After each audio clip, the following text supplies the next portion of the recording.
Hello, everyone, and welcome back to another edition of the Branch Live Session Talk with Lexi Jenkins, who is here to join us as an analyst, as the head of the legislative research at Branch Politics. Welcome back, Alexi. Thanks, Hannah. Thank you for being here, and thank you for being with us every week to break down these bills. If you are just now joining us, every week we go through 3 bills in 13 minutes because we understand that we have to continue keeping an eye on what's going on in the Georgia State Legislature, as well as really across the country. So if you're joining us right now, let us know, where are you tuning in from? Are you in Georgia? Are you in another state? Definitely let us know. A little bit about Alexi. As mentioned, she's an analyst and the head of legislative research at Branch Politics.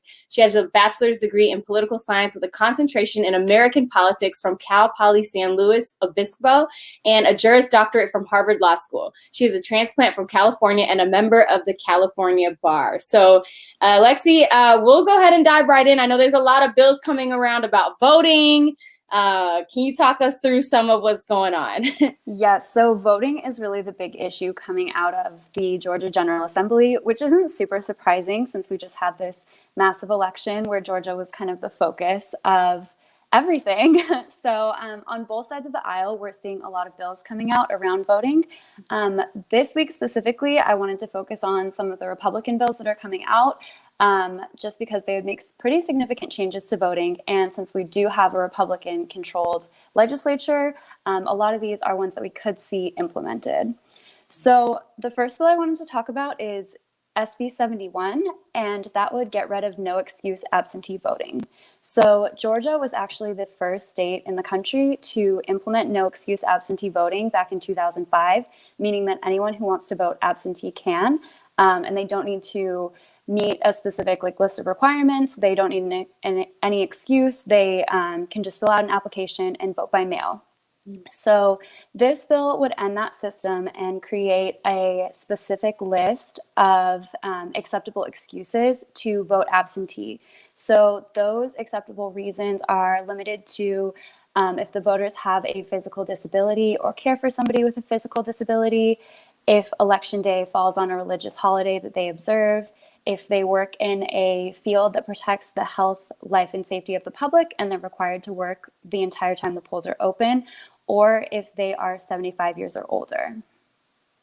Wow. So to go from not having these guidelines in place from 2005 to now, it's really interesting. You know, it really is interesting. And we know that it varies state by state, right? Some states you have to have a reason, a specific reason. Some states you don't. And so, yeah, this is going to be, very interesting. And everybody who's joining us right now, please, please, please make sure you are subscribed to the Branch's daily newsletter where they send you bills to keep up with. And so we really want to make sure that everybody is staying in touch, keeping connected with these bills. So make sure you subscribe to that. So, if you could share, what are supporters saying? What are, opponents saying? Because I'm sure there's a lot of things being said. Yes. So these bills kind of came out in a really big batch. So a lot of the comments that have been made by legislators are actually addressing all the bills. So these comments can be applied to all the bills we're going to be covering today. But I wanted to give you guys some direct quotes from some leaders in the Senate specifically. So a supporter of these bills is the Senate President Pro Temp, which is Butch Miller. He's a co-sponsor of a lot of the Senate bills, and he said, and I quote, "We've got to restore confidence in the ballot box. When people lose confidence in the ballot box, they ultimately lose confidence in their government. Our goal is to ensure that every vote is accounted for, accurate, and legal." And then on the other side of the aisle, we have Senate Minority Leader Gloria Butler, who's a Democrat from Stone Mountain, and what she said directly about these bills is, and I quote, "It's voter suppression. If you restrict access, then people get discouraged and they don't vote. They don't come back. We have to make the argument that it's a good process. People were able to vote and they voted in record numbers." So strong language on both sides of the aisle. It is a very contentious partisan issue.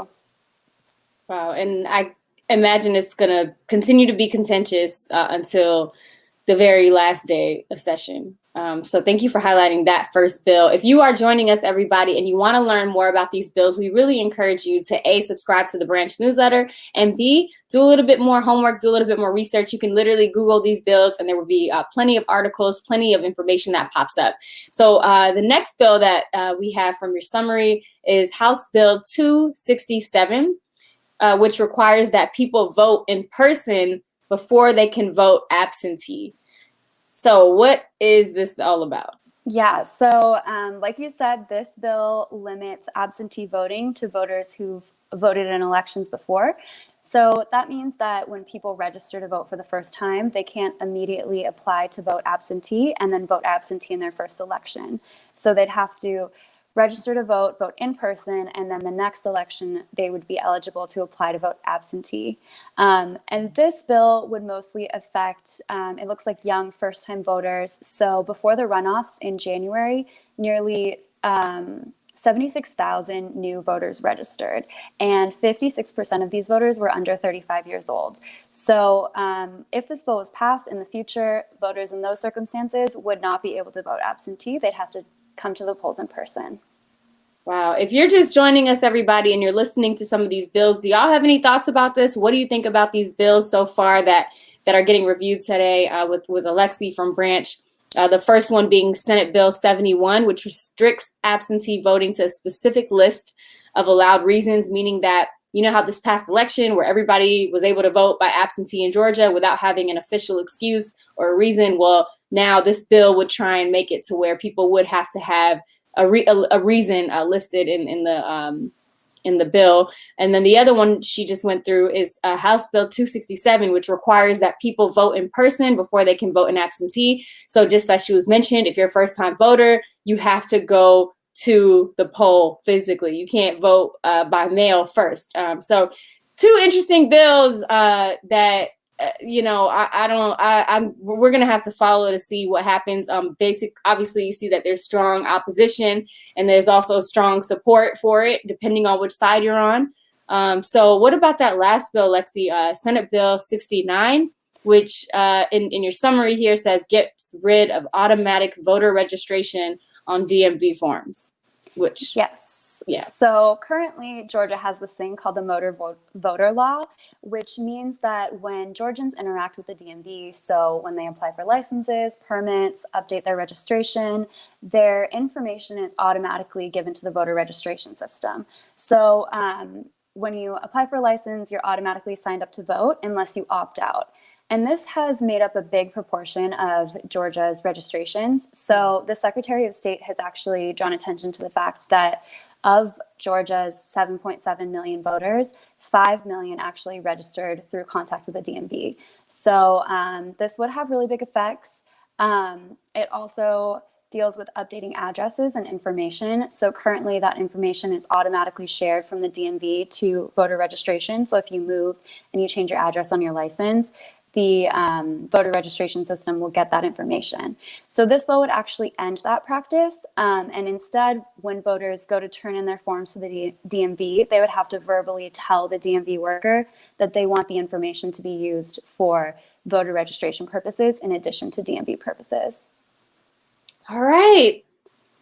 These are very interesting. And obviously, I mean, just looking at it from a overview perspective, it does seem like they're trying to put some more hurdles in place for people to get those votes in, and whether that, means they're doing it for X reason or Y reason, it's still happening. And it's just very interesting. If you are tuning in, do you have any thoughts on these bills that were just discussed? Again, Senate Bill 69, House Bill 267, and Senate Bill 71. These are just a few bills that are outlined. There have been several bills that have come out around voting and increasing just different protocol and measures. So this is happening right now in Georgia. And what about that last one that you shared? What are opponents saying and supporters saying about that House Bill 267? Yeah, so Republican leaders with this package of bill, they're really focusing on restoring confidence in elections and the fact that so many people were upset after the results of the last election. So they're really focusing on making sure that people feel like they have faith in the election process. And so Senate President Pro Tempore Butch Miller, again, has really been like the vocal advocate of these bills. And he's stating that they just really want to make sure that every vote is accounted for, accurate, and legal. Again, you're going to hear, very, very different perspectives on this, depending on, what leader you're talking to. And so that is definitely one of the perspectives. And to anybody tuning in, remember, you have the right, you have the, essentially the obligation if you feel it in your heart, but you can reach out to your state representatives, you can reach out to your state senators, and you can tell them how you feel. You can express your thoughts, you can let them know. We'll have a link in the caption on how you can locate your state reps in Georgia, and you can send them an email. You can call them and you can leave a voicemail. But let me tell you something, your voices matter, right? Not just in the election, but throughout this process. The people who are working in that state legislature are serving constituents across Georgia. So make sure you're using your voice. If you support these bills, if you are against these bills, let them know. Send them that email. And so we do have a couple more minutes left here. Remember, we're doing 3 bills in 13 minutes every Friday at noon. Alexi, if you can just give us maybe some updates from Branch and how it's going with the session and anything people can know about getting involved. Yeah, every week we're summarizing bills. We send out emails every weekday covering 1 to 2 bills, and we pick the most interesting bills to our constituents. So whether that is because they are controversial, whether because that will particularly affect where our readers live, we try to keep our information as informative and accessible as possible. Mm-hmm. So it's like free to sign up. You just have to put your email address, and you can find that on Branch's website and Branch's socials. Awesome. Very easy to find, everybody. It's in the link. The MailChimp link is also in the caption if you want to subscribe to that. And this is very important. We got to stay engaged, everybody. And we're so thankful that we have people like Alexi, who is, again, the head of legislative research at Branch Politics, who can come in, talk to us every week. If you ever have any questions, make sure to drop them in the comments. I see we have a couple comments here who are just sending some love and saying what a great job you guys are doing for our society, young and strong. We appreciate that. We really do. And we're going to keep them coming. So you can make sure to tune in here every Friday at noon. Lexi, any final parting words before we wrap up? Yeah, I just want to emphasize the fact that this is really just the beginning of these conversations about these voting bills. There are a lot of other bills. I think we're up to like 35, 40 that have been introduced around the subject of voting. So stay tuned for a lot more information about this, because this is going to go through the end of the legislative session for sure. Okay, stay tuned, everybody. And I know we have another comment here that said if you could include nationwide ballot would help us more engaged. I know that Branch will maybe expand in the future. Who knows the direction? I don't know if you want to comment on that, Alexi. Yeah, currently we are limited to Georgia, but we'll see what happens. Exactly. We'll see what happens. In the meantime, hey, send stuff my way. I'm always happy to bring on different people. So let us know how we can get involved. But thank you again, Lexi. Thank you, Branch. And thank you, everybody, for tuning in. As always, let's keep on staying in this process, and let's keep pushing everybody. Thank you, and we'll see you all next Friday at noon. Goodbye, everybody. Bye, everyone.